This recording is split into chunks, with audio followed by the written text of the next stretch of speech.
క్రీస్తు పరిశుద్ధ నామమున కూడి వచ్చిన మీ అందరికీ మరణాత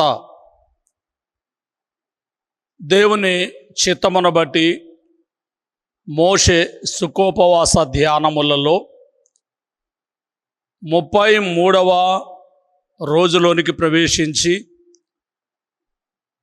నిర్గమకాండము 33వ అధ్యాయ ధ్యానము చేయుటకు దేవుడు అనుగ్రహించిన ఈ సమయాన్ని బట్టి ప్రభువును స్తుతించుచున్నాను. దేవునికి మహిమ కలుగును గాక. ఆమెన్. ఈ 33 అధ్యాయంలో 23 వచనములు మనకు కనబడుచు ఉన్నవి. ఈ 23 వచనములలో నుండి 3 విషయములను నేను మీకు బోధించుటకు ఆశించుచు ఉన్నాను. మొదటి మాట, దేవుడు ఇశ్రాయేలీయులతో నేను మీతో రాను అని చెప్పుట. నేను మీతో కూడా రాను. ఎందుకనంటే మీరు లోబడనొల్లని ప్రజలు. నేను మీతో కూడా వస్తే ఒకవేళ నేను మిమ్మల్ని సంహరిస్తానేమో, కాబట్టి నేను మీతో కూడా రాను. ఇది మొదటి మాట, మొదటి 11 వచనములలో ఉన్నటువంటి మాట.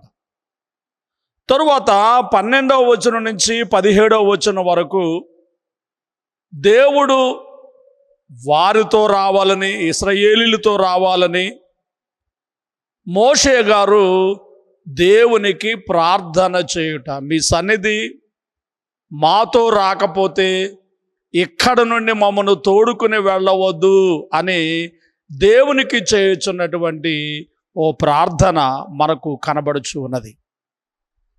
18వ వచనం నుండి 23వ వచనం వరకు మనం చూస్తే మరి ఒక ప్రార్థన మోషే గారు దేవునికి చేస్తున్నారు.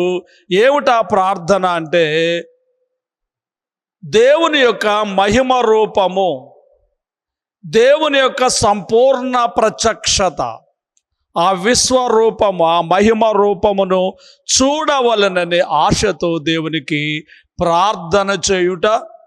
అందుకు దేవుడు, నీవు నా ముఖాన్ని చూడజాలవు, ఏ నరుడు నా ముఖాన్ని చూచి బ్రతుకడు, అయినా నీవు నన్ను కోరుతున్నావు కాబట్టి నా వెనుక తట్టు చూస్తావు అంటూ దేవుడే ఆ మహిమ రూపము పోవుచు ఉండగా మోషేను కప్పి తరువాత ఆ యొక్క వెనుక రూపమును చూచేటటువంటి అనుకూలతను, అవకాశమును దయచేయుట ఆ వచనాల్లో మనం చూస్తున్నాం. 3 విషయములు. మొదటి విషయం యొక్క వివరంలోనికి మనం ప్రవేశిద్దాము. అదేమిటంటే, దేవుడు ఇశ్రాయేలీయులతో నేను మీతో కూడా రాను అని చెప్పడము. 33 అధ్యాయం ఆరంభ వచనంలో దేవుడు మోషేకు ఆజ్ఞాపించుచు ఉన్నారు. ఏమనంటే, నీవు ఐగుప్తు దేశం నుండి తోడుకుని వచ్చినటువంటి ఈ ప్రజలు మీరందరూ బయలుదేరి నేను అబ్రహామునకు, ఇసాకునకు, యాకోబులకు తన యొక్క కుటుంబానికి ఇస్తాన్ని చెప్పినటువంటి, ప్రమాణము చేసినటువంటి ఆ దేశమునకు వారిని తోడుకొని పొమ్ము. 33వ అధ్యాయం ఆరంభ వచనంలో ఈ మాటలు మనకు కనబడుతూ ఉన్నాయి. నేను మీకు ముందుగా ఒక దూతను పంపుతాను, నీ శత్రువులైనటువంటి కనానీయులను, అమోరీయులను, హిత్తీయులను, పెరిజీయులను, హివ్వీయులను, యెబూసీయులను నేను వెళ్ళగొట్టేదను. తర్వాత 3వ వచనంలో మీరు లోబడనొల్లని ప్రజలు కాబట్టి నేను మీతో కూడా రాను. నేను మీకు తోడుగా ఉంటాను, దూతను పంపుతాను, మీ శత్రువులైనటువంటి వారందరినీ కూడా నేను హతము చేస్తాను, వారిని వెళ్ళగొడతాను. మీతో దూత వచ్చి మేము నడిపిస్తారు, కానీ నేను మీతో కూడా రాను. ఎందుకని ఇలాగ రానని చెబుతూ ఉన్నారు అంటే, ఇశ్రాయేలీయుల అవిధేయతను బట్టి, ఇశ్రాయేలీయుల అక్రమమును బట్టి నేను మీతో కూడా రాను అని చెబుతూ ఉన్నా.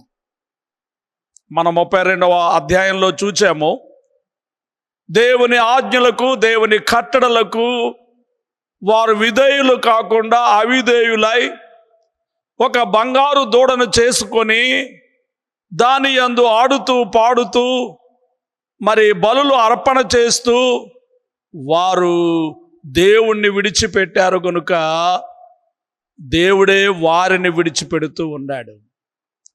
మనం దేవునితో ఉంటే దేవుడు మనతో ఉంటారు. మనం దేవుణ్ణి విడిచిపెడితే దేవుడు మనల్ని విడిచిపెడతారు. మనుష్యుడు ఏమి విత్తునో అదే పంట కోయును. దేవుడు ఆజ్ఞాపించారు, నన్ను మీరు ఆరాధించండి అని. కానీ వారు దేవుణ్ణి విడిచి వారు అవిధేయులయ్యారు కనుక దేవుడు వారిని విడుచుచు ఉన్నట్టుగా మనం చూస్తున్నాం. ప్రియమైనటువంటి వాళ్ళరా, గమనించాలి, పరిశుద్ధుడైన దేవుడు మండుచున్న అగ్ని వంటి వాడు. మండుచున్నటువంటి అగ్ని వంటి వాడు. పాపుల మధ్యకు వస్తే వారు దహించి వేయబడతారు. ఆయన ఉగ్రతకు వారు నశించిపోతారు. కాబట్టి నేను రానని చెబుతూ ఉన్నాడు. ఈ విషయం మోషేకు కూడా అనుభవం ఉన్నది. నిర్గమకాండము 4వ అధ్యాయంలో మనం చూస్తే మోషే గారు ఐగుప్తు దేశానికి వెళ్ళడానికి తన భార్య పిల్లలతో ప్రయాణం చేసి వస్తూ ఉండగా మార్గ మధ్యములో సత్రము యొద్ద దేవుడు మోషేను చంప చూచినాడని నిర్గమకాండము 4:24లో మనం చూస్తున్నాం. దేవుడు పాపాన్ని సహించలేడు. మోషే వంటి నాయకుడు కూడా ఆజ్ఞను ధిక్కరించినందువల్ల తన పిల్లలకు సున్నతి ఆచారమును జరిగింపకపోవుట వలన మోషే వంటి వానిని ఆయన చంప చూస్తే ఇశ్రాయేలీల జనాంగమును ఆయన విడిచిపెట్టడు గనుక నేను మీతో కూడా రాను, ఒకవేళ వస్తే నేను మిమ్మల్ని దహించి వేస్తానేమో, అంచేత నేను మీతో కూడా రాను అని దేవుడు వారితో మాట్లాడుతూ ఉన్నారు. కాబట్టి ఆ ఇశ్రాయేలీలందరికీ ఇది గొప్ప దుర్వార్త అయి ఉన్నది. దేవుడు మనకు తోడుగా ఉంటే అది శుభవార్త. దేవుడు మనతో ఉంటే అది సంతోషం, అది ఆనందం, అది ఆశీర్వాదం. దేవుడు మనకు తోడుగా లేకపోతే అది దుర్వార్త. ఈ దుర్వార్త విని వారందరూ బాధపడుచున్నారు. ఆభరణములను ధరించుట వారు మానివేస్తున్నారు. అలాగే దేవుడు కూడా మోషే ద్వారా చెబుతూ ఉన్నారు. అదేమనంటే వారి పశ్చాత్తాపానికి, అంటే మేము పశ్చాత్తాపడుచున్నాము, ఇది తప్పు అని తెలుసుకున్నాము, మమ్మను క్షమించండి అని చెప్పడానికి సూచనగా వారికున్న ఆభరణములన్నిటినీ తీసివేయమని దేవుడే వారికి తెలియచేయచ్చు ఉన్నట్టుగా మనము చూస్తున్న 6వ వచనంలో. కాబట్టి ఇశ్రాయేలీయులు హోరేబు కొండ యొద్ద తమ ఆభరణములను తీసివేసిరి. ఈ ఆభరణములే ఆ బంగారు దూడ తయారు కావడానికి సాధనం. మనం 32వ అధ్యాయాన్ని మనం చూస్తే మాకొక దేవతను చేయుము అని అహరోన్ను కోరినప్పుడు అహరోను చెప్పిన మాట, మీ యొక్క ఆభరణములను తీసుకుని రండి అని చెప్పారు కనుక ఆభరణములతోనే పొగరుతో ఆ రూపాన్ని అహరోను గారు ఏర్పాటు చేశారు కనుక ఇప్పుడు ఏ విగ్రహారాధనకు మూలమైనటువంటి ఆభరణాలు ఉండవో వాటిని ధరించవద్దని దేవుడు తెలియచేస్తూ ఉన్నారు. ప్రియమైనటువంటి వాళ్ళరా, గమనించండి. కాబట్టి దేవుని పిల్లలమైనటువంటి మనము ఇక్కడ ఆభరణము తీసివేయటం అంటే బహిరంగంగా మనం ధరించుకునే ఆభరణములు తీసివేయమని అర్థం కాదు, కానీ దేవుని కంటే మనం ఎక్కువగా దేన్ని ప్రేమించకూడదు అనేటటువంటి అర్థం ఇచ్చేటటువంటి మాట. ఒకవేళ మన ఆభరణాలను తీసివేసి దేవుణ్ణి ప్రేమించకపోతే అది వ్యర్థమై ఉంటూ ఉన్నది. పైకి బహిరంగ ఆచారముగా ఆభరణములు తీసివేసి దేవుణ్ణి ప్రేమించని వారమైతే దాని వలన ఉపయోగం లేదు. దీని భావం ఏమనగా మనము దేవుణ్ణి మాత్రమే ప్రేమించాలి అనేటటువంటి భావన మనకు ఇక్కడ అర్థమవుతూ ఉన్నది. గ్రహించాలని నేను మీకు తెలియచేస్తూ ఉన్నా. ఇక రెండవ విషయం మనకు కనబడుతూ ఉన్నది. ఇప్పుడు ఒక దుర్వార్త మోషే గారు విన్నాడు. ఏమిటా దుర్వార్త అంటే, నేను మీతో కూడా రాను.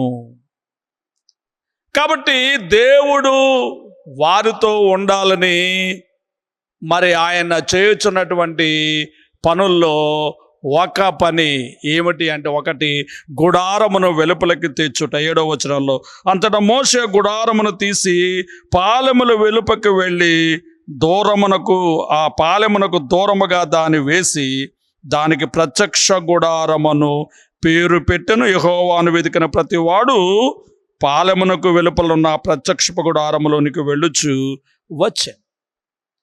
గుడారమును పాలెము వెలుపలకు తీసుకొని తెచ్చుట. ఎందుకనంటే దేవుడు అన్నాడు, నేను మీతో కూడా ఉండను, మీ మధ్యకు రాను, వస్తే మిమ్మల్ని సంహరిస్తానన్నారు గనుక, ఈ అనుభవాన్ని మోషే ఎరిగిన వారు గనుక ఇప్పుడు పాలెము మధ్యలో కాకుండా పాలెమునకు వెలుపల మోషే గారు ఒక గుడారమును మరి వేయించుచు ఉన్నారు. ఇది ఇప్పటి వరకు మనం చెప్పుకున్న గుడారం కాదు, అది ఇంకా పూర్తి కాలేదు. దేవుడు చూపించినారు. మోషే గారు కొండ మీద ఉండగా ఎలాగూ నిర్మాణం చేయాలో చూపించినారు. బెసలేలు, అహోలియాబు అనేవారు నిర్మాణం చేయాలని అలాంటి ప్రజ్ఞా పాఠవాలు వారికి ఇచ్చారని దేవుడు చెప్పారు. కానీ అది ఇంకా నిర్మాణం కాలేదు. ఇక్కడ మోషే వేసినటువంటి గుడారము ఇది తాత్కాలికమైనటువంటి గుడారం. ప్రియమైనటువంటి వాళ్ళ, ఒక తాత్కాలికమైన గుడారాన్ని పాలెము వెలపల మోషే వేయించారు. దాని ఉపకరణాలు అలాంటివేమీ అక్కడ చెప్పబడలేదు, కానీ ఒక గుడారాన్ని ఆయన వేయించారని 7వ వచనంలో మనకు కనబడతా ఉంది. దేవుణ్ణి వెదికే ప్రతి వాడు ఆ గుడారములోనికి వెళ్ళవలెను అనేటటువంటి మాట మనకు అక్కడ కనబడుచు ఉన్నది. గమనించాలి. ఇక్కడ ఒక సంగతిని మనం గుర్తించాలి. ఇశ్రాయేలీయులతో దేవునికి సంబంధం తెగిపోయింది, కానీ నాయకుడైన మోషేతో దేవునికి సంబంధము తెగిపోలేదు. వారిద్దరూ సన్నిహిత సంబంధమును కలిగిన వారై ఉన్నారు. అలాగే దేవుణ్ణి వెదకాలని, దేవుణ్ణి చూడాలని, దేవునితో మాట్లాడాలని ఆశించే ప్రతి వానితో కూడా దేవుడు సంబంధము కలిగిన వారై ఉన్నారు. అందుకే 7వ వచనంలో ఉన్న మాట, యెహోవాను వెతికిన ప్రతివాడు పాలెమునకు వెలుపలున్న ప్రత్యక్ష గుడారములోనికి వెళ్ళుచు వచ్చాను. ఎవరైతే లోకాచారములలో, లోకాశలలో, శరీరాశల్లో, నేత్రాశల్లో, జీవపు డంబంలో పడిపోతారో వారు దేవుని యొక్క సహవాసమును కోల్పోతారు. దేవునితో సంబంధాన్ని వారు పోగొట్టుకుంటారు. కానీ దేవుణ్ణి వెదికే ప్రతివాడు దేవునితో సంబంధమును కలిగిన వారై ఉంటారు. ఇదే మనకు 8వ వచనం నుండి 11వ వచనం వరకు మనకు కనబడుతూ ఉన్నది. దేవుడు మోషేతో మాటలాడుట. ప్రియమైనటువంటి వాళ్ళరా, గమనించండి. ఈ పాపపు ప్రజల నుండి పాలెముల వెలుపలకు తోడుకొని వేసినటువంటి ఆ వేరు చేయబడిన గుడారములు దేవుని సన్నిధి ఉన్నది. దేవుడు అక్కడ మోషేతో ముఖాముఖిగా మాటలాడుచుండెను. దేవుడు ఆ గుడారమునకు లోనికి వచ్చి మోషేతో మాట్లాడుతూ ఉన్నాడు. ఆ మోషే గారు ఆ గుడారమునకు వెళ్ళినప్పుడు, బయటకు వచ్చినప్పుడు ప్రజలందరూ ఆ గుడారపు ద్వారమునందు నిలిచి నమస్కరించుచున్నట్టుగా, ఎందుకంటే మేఘస్తంభము ఆ యొక్క గుడారము మీదకి దిగి రావడాన్ని బట్టి వారందరూ చూచి సంతోషంతో నమస్కరిస్తున్నట్లుగా అక్కడ మనం 10 వచనంలో 9 వచనంలో 9, 10 వచనాల్లో మనము చూస్తున్నాం. అక్కడ జరుగుతున్న విషయం 11వ వచనంలో మనకు కనబడుతూ ఉంది. మనుష్యుడు తన స్నేహితులతో మాట్లాడుచు ఉన్నట్టుగా యెహోవా మోషేతో ముఖాముఖిగా మాటలాడుచుండెను. యెహోవా మోషేతో ముఖాముఖిగా మాటలాడుచున్న గుడారము లోపల స్నేహితుని వలె దేవుడు మోషేతో మాటలాడుచున్నాడు. ముఖాముఖిగా మాటలాడుచు ఉన్నాడు. ప్రియమైన వాళ్ళరా, గమనించండి. గుడారము లోపల దేవుడు ఒక స్నేహితుని వలె మోషేతో మాటలాడుట, ఇది గొప్ప విశేషము, ఇది గొప్ప ఆధిక్యత. ఇది గొప్ప విశేషము, ఇది గొప్ప ఆధిక్యత, ఇది గొప్ప ప్రత్యేకత. ఓ ప్రక్క నేను మీతో రాను అని సమాజంతో మాట్లాడుతూనే మరొక ప్రక్క నాయకునితో ముఖాముఖిగా. ప్రియమైన వాళ్ళరా, దేవుని యొక్క స్నేహితునిగా మరి ఈ మోషేను ఎంచి స్నేహితునితో మాటలాడినట్లు మోషేతో ముఖాముఖిగా మాటలాడుచున్నాడు. ఇది మోషేకు ఉండినటువంటి ఆధిక్యత.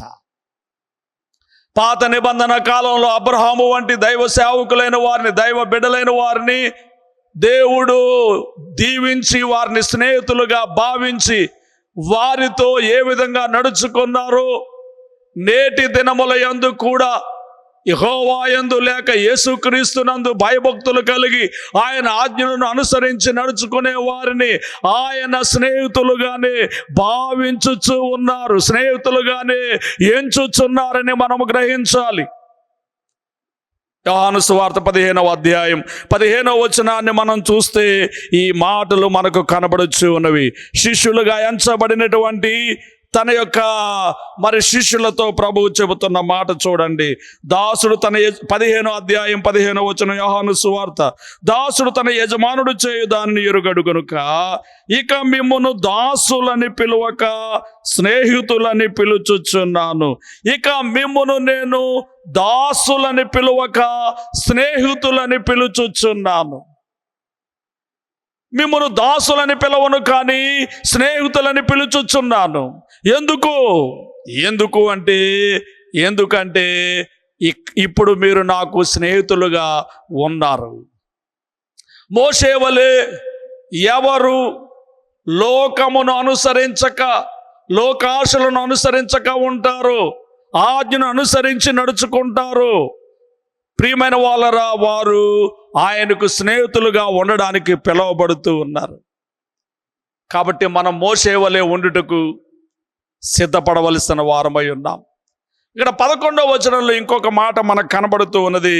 11వ వచనంలో అక్కడ మనం చూస్తే, అతని పరిచారకుడును నూనె కుమారుడు యెహోషువ అను యవనస్తుడు గుడారములో నుండి వెలుపలికి రాలేదు.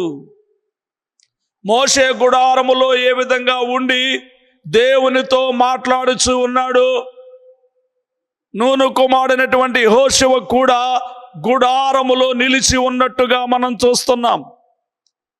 యెహోషువ కాబోయే నాయకుడు గనుక అతను గుడారం లోపలనే ఉండి దానిలోనికి అపవిత్రమైనదేది రాకుండా, అపవిత్రమైనదేది ప్రవేశించకుండా జాగ్రత్త వహించుచు ఉన్నాడు. ఆ గుడారము లోపలనే ఆయన ఉండిన వారై ఉన్నారు. అంటే మోషే వంటి నాయకుడు గాని యెహోషువ కూడా మనకు కనబడుచు ఉన్నారు. గ్రహించవలసిందిగా నేను మీకు తెలియచేస్తూ ఉన్నాను. కాబట్టి 11వ వచనం వరకు నేను రానని చెప్పిన విషయాలు, దేవుడు వారితో ఉండుటకు మోషే గారు ఒక గుడారాన్ని వేయడం, ఆ గుడారములో దేవుడే వారికి కనబడి మాట్లాడడం, దర్శనమివ్వడం మనం చూడగలుగుతున్నా. ఇది 11వ వచనం వరకు ఉన్న విషయం. 12వ వచనం నుండి 17వ వచనం వరకు మనం చూస్తే మోషే దేవునికి ప్రార్థన చేస్తూ ఉన్నాడు. ఏమని? ఇశ్రాయేలీయులతో దేవుడు ఉండి వారిని నడిపించవలెనని కోరుచున్నాడు.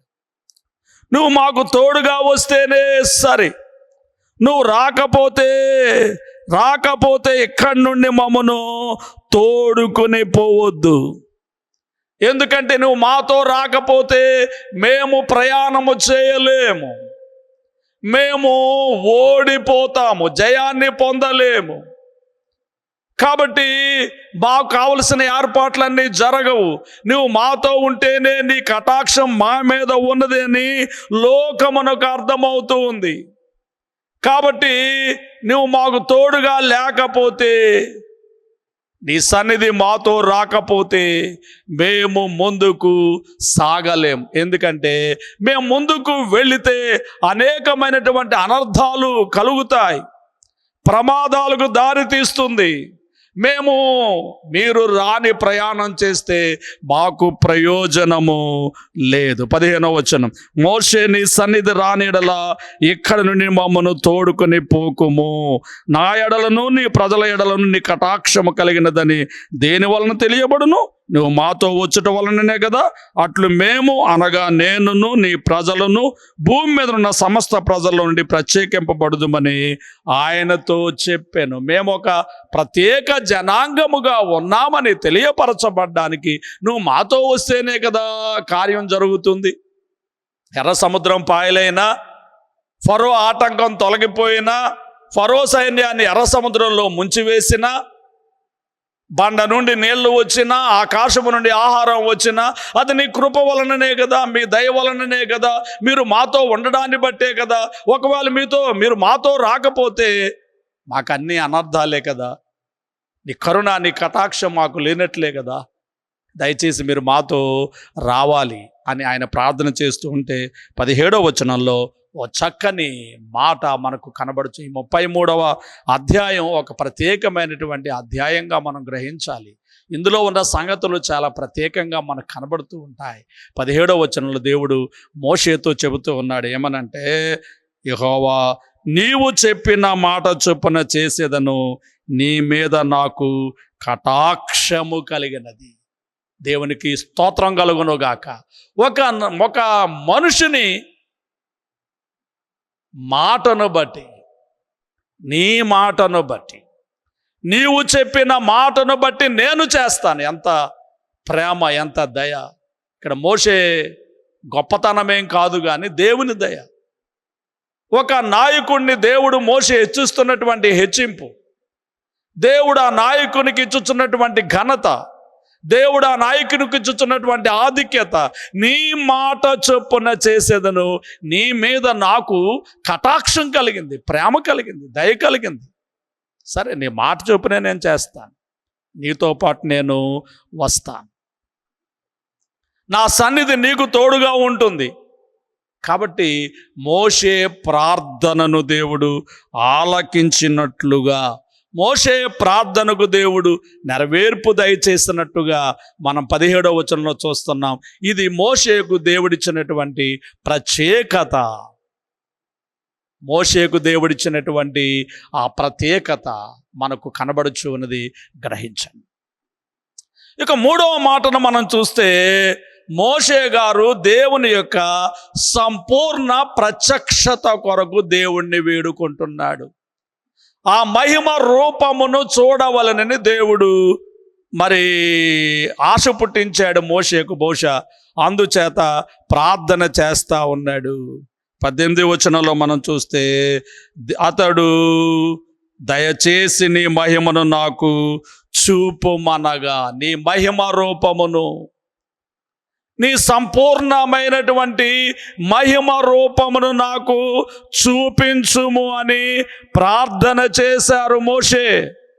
అప్పుడు దేవుడు ఆయనతో ఆ మోషేకు చెబుతా ఉన్నాడు, నా మంచితనాన్ని నీకు కనపరుస్తా, యెహోవా అనే నామాన్ని ఎదుటి నేను కనపరుస్తాను, యెహోవా నామమును నీ ఎదుటి నేను ప్రకటిస్తాను, కరుణించే వారిని కరుణిస్తాను, ఎవని యందు నేను కనికరపడదనో వారిని కనికరిస్తాను. కానీ నీవు నా ముఖమును చూడజాలవు. ఎందుకు అంటే, ఏ నరుడు నన్ను చూచి బ్రతుకడు. నీవు నా ముఖాన్ని చూడజాలవు, ఏ నరుడు నా ముఖాన్ని చూచి బ్రతుకలేడు. తిమోతి పత్రికలో కూడా ఈ సంగతిని పౌలు భక్తుడు మనకు తెలియచేయచ్చు ఉన్నారు. తిమోతికి రాసినటువంటి 1 పత్రిక 6:16లో, సమీపింపరాని తేజస్సులో ఆయన మాత్రమే వసించుచు అమరత్వం కలిగిన వాడై ఉన్నాడు. మనుష్యులలో ఎవడును ఆయనను చూడలేదు, ఎవడును చూడనేరడు. ఆయనకు ఘనతయు శాశ్వతమైన ప్రభావమును కలిగి ఉండును గాక. ఆమేన్. ఎవడును ఆయనను చూడలేదు, ఎవడను ఆయనను చూడలేడు, చూడనేరడు. ప్రియులారా, ఎవరిని చూడలేడు అంటే, సమీపింపరాని తేజస్సులో ఆయన మాత్రమే వసించుచు అమరత్వము కలిగిన వాడై ఉన్నాడు. ఇటు అమరత్వము కలిగినటువంటి ఆ సంపూర్ణ రూపమును, ఆ మహిమ రూపమును ఎవరును చూడలేరు. కాబట్టి అదే విషయాన్ని ఇక్కడ మోషే గారితో దేవుడు చెబుతూ ఉన్నాడు, నా ముఖాన్ని నువ్వు చూడలేవు, చూచి నీవు బ్రతుకలేవు. కానీ నువ్వు నన్ను కోరుతున్నావు గనుక, నేను నిన్ను కరుణిస్తున్నాను గనుక నేను నీకు అవకాశం ఇస్తాను. సమీపంలో ఒక బండ ఉంది, ఆ బండ మీద నువ్వు నిలవాలి. నా మహిమ నిన్ను దాటి వెళ్ళుచూ ఉండగా ఆ బండ సందులో నిన్ను ఉంచి నిన్ను దాటి వెళ్ళు వరకు నా చేతితో నిన్ను కప్పెదను. నేను నా చెయ్యి తీసిన తరువాత నా వెనుక పార్శ్వమును చూచెదవు, కానీ నా ముఖము నీకు కనబడదని మోషేతో చెప్పాను. క్లుప్తంగా ఇక్కడ కొంత వివరాన్ని మనం చూడాలి. ఎందుకనంటే 33:11 ఉన్న మాటకును 33:20 ఉన్న మాటకును మనకు మరి సందిగ్ధం. ఈ రెండు వచనాల్లో ఉన్న మాటలకు సందిగ్ధం. 33:11 ఉన్న మాట ఏమిటి? మనుషుడు తన స్నేహితుడితో మాట్లాడినట్లు దేవుడు మోషేతో ముఖాముఖిగా మాట్లాడుతూ ఉన్నారు. ఇది 11. 20వ వచనంలో ఉన్న మాట ఏమిటి? నువ్వు నా ముఖాన్ని చూడజాలవు, ఏ నరుడు నా ముఖాన్ని చూచి బ్రతుకడు. ఇది అక్కడ ఉన్నటువంటి విషయం. రెండిటికి మధ్య వ్యత్యాసం కనబడతా ఉంది. అక్కడే ముఖాముఖిగా మాట్లాడుతున్నాడని అక్కడ ఉంటే, ఇక్కడ ఏ నరుడు నన్ను చూచి బ్రతకడు, నువ్వు నన్ను చూడలేవనే మాట. సువార్త పాఠంలో కూడా మత్తయి సువార్తలో 5వ అధ్యాయం 8వ వచనం ఉన్న మాట ఏమిటి? హృదయ శుద్ధి గల వారు ధన్యులు, వారు దేవుణ్ణి చూస్తారు. వారు దేవుణ్ణి చూస్తారు. హెబ్రీయులకు రాసిన పత్రిక 12వ అధ్యాయం 14వ వచనం ఉన్న మాట ఏమిటి అంటే, అందరితో సమాధానము పరిశుద్ధత కలిగి ఉండుము, పరిశుద్ధత లేకుండా ఎవడను ప్రభువును చూడలేడు. పరిశుద్ధత కలిగి ఉంటే చూస్తారనే కదా, హృదయ శుద్ధి కలిగి ఉంటే చూస్తారనే కదా. చూస్తారు అనే మాట, చూడరనే మాట ఈ 33వ అధ్యాయంలో కూడా 11వ వచనంలోని 20వ వచనంలో ఉన్నటువంటి మాటలు మనకు సందిగ్ధము కనబరుచుచు ఉన్నది. మనం క్లుప్తంగా వివరణ చేయకపోతే ఈ సందిగ్ధం అలాగే మిగిలిపోతూ ఉంటుంది. అదేంటంటే, దేవుడు మోషేకు 11వ వచనంలో కనబరిచిన దర్శనము అది సంపూర్ణ మహిమతో కూడిన దర్శనము లేక రూపము కాదు. సమీపింపరాని తేజస్సులో ఆయన మాత్రమే వసించుచు అమరత్వం కలిగిన వాడై ఉన్నాడు అనేటటువంటి ఆ యొక్క దర్శనము కాదు. మోషే చూడగలిగిన రూపమునే మోషేకు దేవుడు కనబరచుచు అంటే మహిమను తగ్గించుకొని, మోషే చూడగలిగిన స్థాయికి తాను తగ్గించుకొని ముఖాముఖిగా దర్శనమిచ్చి మాట్లాడుతూ ఉన్నారు. ఓ మాటలో చెప్పాలి అంటే, ఆ సమీపింపరాని తేజస్సులో ఉన్న ఆ మహిమ దర్శనాన్ని ఎవరు కూడా చేయలేదు. మానవుని కంటే ముందుగా చేయబడిన దేవదూతలు కానీ, మొదట పుట్టిన ఆదాము కానీ, ఆదిమ ప్రవక్తలైన అబ్రహాము, ఇస్సాకు, యాకోబులు వంటి పితరులు కానీ, మోషే వంటి వారు కానీ సంపూర్ణ మహిమ రూపమును వారు చూడలేదు. మనకు ఆదికాండం 18వ అధ్యాయం మనం చూస్తే, మరియు మమ్రే దగ్గర ఉన్న సింధూర వనమందు అబ్రహాము ఎండవేళ గుడారపు ద్వారమందు నిలిచి ఉన్నప్పుడు యెహోవా అతనికి కనబడిననే మాట మనం చూస్తున్నాం. అతడు కన్నులెత్తు చూడగా 3 మనుషులు అతని ఎదుట నిలువబడి ఉండిరి. చూచింది యెహోవానే, కానీ కన్నులెత్తి చూస్తే మనుష్య రూపం కనబడతా ఉంది. అంటే మనుష్య రూపంతో ఉండినటువంటి ఆ తగ్గింపు రూపాన్ని చూచారు తప్ప విశ్వ మహిమ రూపాన్ని, సంపూర్ణ మహిమ రూపాన్ని అబ్రహాం గారు కానీ ఆ వ్యక్తులు ఎవరు కూడా చూడలేకపోయినారు. గమనించాలని మీకు మనవి చేస్తూ ఉన్నాం. ఇక్కడ మోషే కూడా కోరుకున్నాడు కనుక దేవుడు అతనికి వెనుక పార్శ్వమును మాత్రం కనపరిచారు. ఇక్కడ మనం నేర్చుకోవాల్సిన పాఠం ఏంటంటే, ఆ మహిమ రూపాన్ని, ఆ సమీపింపరాని తేజస్సులో ఉన్నటువంటి ఆ మహిమ రూపాన్ని ఎవ్వరూ చూడలేరు. కానీ మోషే ప్రార్థించినట్టుగా నీ రూపాన్ని నేను చూడాలని ఆశపడుతున్నానని ఎవరైతే కోరుకుంటారో ఆయన వారికి కనబడతారు అనేది మనం నేర్చుకోవలసినటువంటి సత్యం. మహిమ రూపాన్ని చూపించలేకపోయినా మనము చూడగలిగిన రూపంలో ఆయన మనకు కనపరుచుకుంటారు అనేది సత్యం. నేటి దినాల్లో మనం కూడా దేవుని చూడవలనే ఆకాంక్షతో, కోరికతో దేవునికి ప్రార్థన చేస్తే ఆయన మనకు కనబడతారు, మాట్లాడతారు. అందుకే దైవజనులు దేవదాసయ్య గారు, దేవా నాకు కనబడుము, అందరికీ కనబడుము, దేవా నాతో మాట్లాడుము, అందరితోనూ మాట్లాడుము అని ఒక సూక్ష్మ ప్రార్థన క్రైస్తవ సంఘమునకు నేర్పించారు. ఈలాగు మోకాళ్ళుని దేవుని సన్నిధిలో ప్రార్థన చేసి కనపడితే ఆయన కనబడి మాట్లాడతారని ఆయన లోకమునకు వెల్లడి చేశారు. ఈ ప్రార్థన నేర్పించారు. ఆయన చూచి నేను దేవుణ్ణి చూచానని తెలియచేశారు. ఆయన మాటలను బట్టి ఈ ప్రార్థన చేసిన వారందరూ అనేక మంది మేము కనబడి, దేవుడు మాకు కనబడి మాతో మాట్లాడుతారని చెప్పి, మాట్లాడి ఉన్నారని చెప్పి సాక్ష్యమిచ్చుచు ఉన్నారు. ప్రియులరా, యోహాను సువార్త 1వ అధ్యాయం 18 వచనాన్ని మనం చూస్తే ఒక మాట మనకు కనబడుచు ఉన్నది. యోహాను సువార్త 1వ అధ్యాయము 18 వచనమును మనం చూచినప్పుడు ఒక మాట చూడండి, ఏమనుంది? ఎవడను ఎప్పుడైనా దేవుని చూడలేదు, తండ్రి రొమ్మునున్న అద్వితీయ కుమారుడు ఆయనను బయలుపరచాను. ఎవరు ఎప్పుడు కూడా దేవుణ్ణి చూడలేదు, చూసిన ఆయన ఒకే ఒక్క ఆయనే యేసుక్రీస్తు. ఆయనే దేవుని రూపంలో కుమారుని రూపం కలిగి ఉన్నారు కనుక ఆయన మాత్రమే చూచారు. ఆయన ద్వారానే ఆ దైవ రూపము లోకమునకు ప్రత్యక్షమగుచు ఉన్నది. ఈ విషయాన్ని మరి ఆ యోహాను అనేటటువంటి శిష్యుడు, ఈ మాట చెప్పినటువంటి యోహాను అనే శిష్యుడు, మరి ఆయన ఆ పావన రూపాన్ని చూచినట్టుగా 1వ అధ్యాయము ప్రకటన గ్రంథంలో 1వ అధ్యాయం 13వ వచనంలో మనం చూస్తే, మనుష్య కుమారుని పోలిన ఒకరిని నేను చూచాను, ఆయన పాదముల మట్టుకు దిగుచున్న వస్త్రము ధరించుకుని రొమ్మునకు బంగారు దట్టి కట్టుకుని ఉండెను. ఆయన తలయు తల వెంట్రుకలను తెల్లని ఉనిని పోలినవై హిమమంత ధవలముగా ఉండెను. ఆయన నేత్రములు అగ్ని జ్వాలల వలె ఉండెను. ఆయన పాదములు కొలిమిలో పుటం వేయబడి మెరయుచున్న అపరంజితో సమానమై ఉండెను. ఆయన కంఠస్వరము విస్తార జల ప్రవాహముల ధ్వని వలె ఉండెను. ఆయన తన కుడి చేత 7 నక్షత్రములు పట్టుకుని ఉండెను. ఆయన నోట నుండి 2 అంచుల వాడి అయిన ఖడ్గం ఒకటి బయలు వెడలుచుండెను. ఆయన ముఖము తేజస్సుతో ప్రకాశించుచున్న సూర్యుని వలె ఉండెను. నేను ఆయన్ను చూడగానే చచ్చిన వాని వలె ఆయన పాదముల యొద్ద పడి తిని. దేవునికి స్తుతి కలుగునుగాక, ఆమేన్. కాబట్టి ఆయనే మనకు కనబరిచేవారు.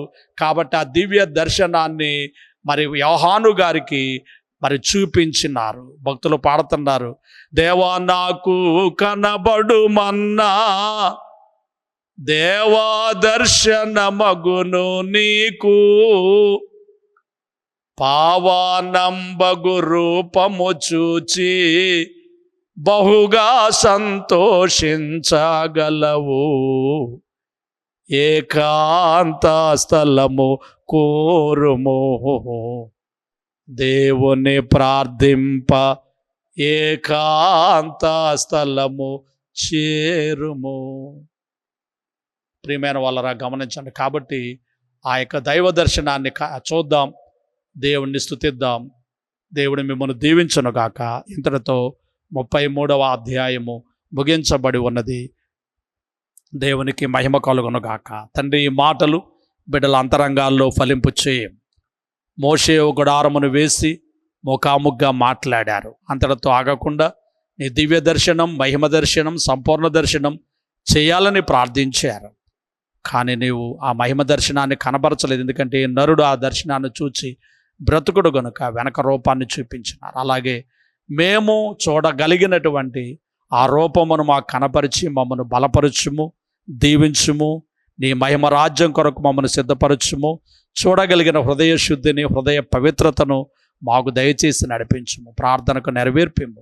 ఈ సన్నిధి మోషే సుఖోపవాస ధ్యానములలో మేమందరము మిమ్మల్ని చూడగలిగిన, మీతో మాట్లాడగలిగిన ఆ యొక్క స్థితిని మా ఒక్కొక్కరికి ప్రసాదించు. క్రీస్తు దివ్య నామంలో వేడుకొనుచున్నాము తండ్రి, ఆమేన్. పరలోకమందున్న మా తండ్రి, మీ నామం పరిశుద్ధపరచబడును గాక. మీ రాజ్యం వచ్చును గాక. మీ చిత్తం పరలోకమందు నెరవేరుచున్నట్లు భూమి అందు నెరవేరును గాక. మానుదనాహరిని మాకు దయచేయి. వీళ్ళ అపరాధములు చేస్తున్న వారిని మేము క్షమించున్న ప్రకారం అపరాధాలను క్షమించు. మమ్మను శోధనను తేకుముకి నుండి తప్పించు. రాజ్యము, శక్తి, మహిమ నిరంతరము నీవే అయి ఉన్నవి. ఆమె. ప్రభు రక్తమునకు జయం, అపవాది క్రియలకు లయం. ప్రభు రక్తమునకు జయం, అపవాది క్రియలకు లయం. ప్రభు రక్తమునకు సంపూర్ణ విజయం, అపవాది క్రియలకు అంతకాల నాశనం. హల్లెలూయా, హల్లెలూయా, హల్లెలూయా. స్తోత్రం, స్తోత్రం, స్తోత్రం. ఆమేన్, ఆమేన్, ఆమేన్. మన తండ్రి అయిన దేవుని ప్రేమ, కుమారుడైన యేసుక్రీస్తు వారి కృప, సహాయకుడుగా ఆత్మ తండ్రి అన్యోన్య సహవాసం కూడి వచ్చిన మన ఎల్లరకు ఆయన వెంబడించి వారందరికీ తోడై ఉండును గాక. ఆమెన్. మరణాత.